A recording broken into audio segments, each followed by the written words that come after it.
کہ ہم گئے تھے بہرحال لوگ جمع ہو گئے, اکٹھے ہو گئے, غار تک پہنچے. اب جو غار کے اندر تھے وہ پتا کہتے کہتے لگتا ہمارا دوست پکڑا گیا ہے. پکڑا گیا تو اب بندے جمع ہو, وہ اندر ڈر رہے تھے, تسبیح کر رہے تھے, اللہ کو یاد کر رہے تھے. ادھر یہ پہنچ گیا. جب ان لوگوں نے یہ جیتا جاگتا رب کے فضل کا نمونہ دیکھا اور بادشاہ نے کہا کہ یہ کیا ہے, صندوق کھولا تو اس کے اندر وہ تختی لکھی تھی کہ یہ ان کے نام ہے, یہ دقیانوس سے ڈر کے بھاگے ہوئے ہیں, یہاں یہ سو رہے ہیں, اور اسی کی ایک تختی میں نے فلان جگہ بھی دفن کیا, وہ تختی بھی وہاں سے نکل آئی. اب سب لوگوں کی آنکھوں میں آنسو آئے اور سب کہنے لگے لا الہ الا اللہ, لا الہ الا اللہ, لا الہ الا اللہ.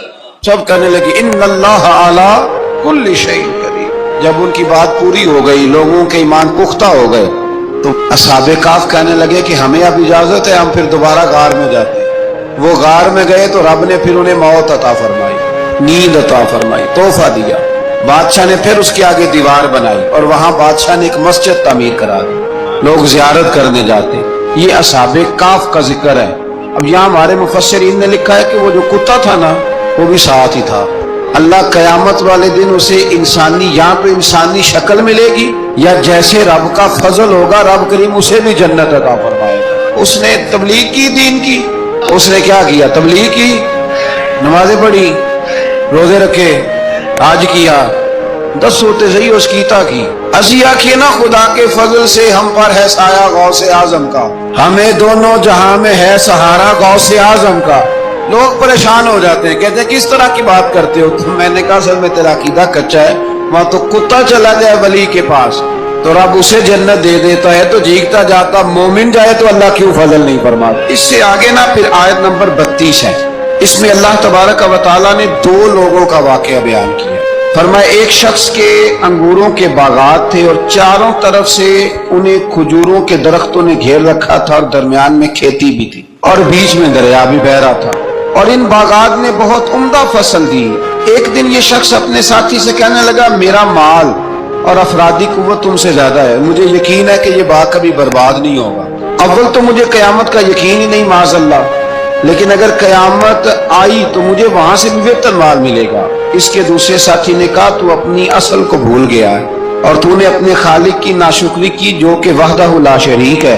اگر تم نے باغ میں داخل ہوتے وقت ماشاءاللہ لا قوت الا باللہ کہہ دیا ہوتا تو یہ تمہارے حق میں بہتر ہوتا.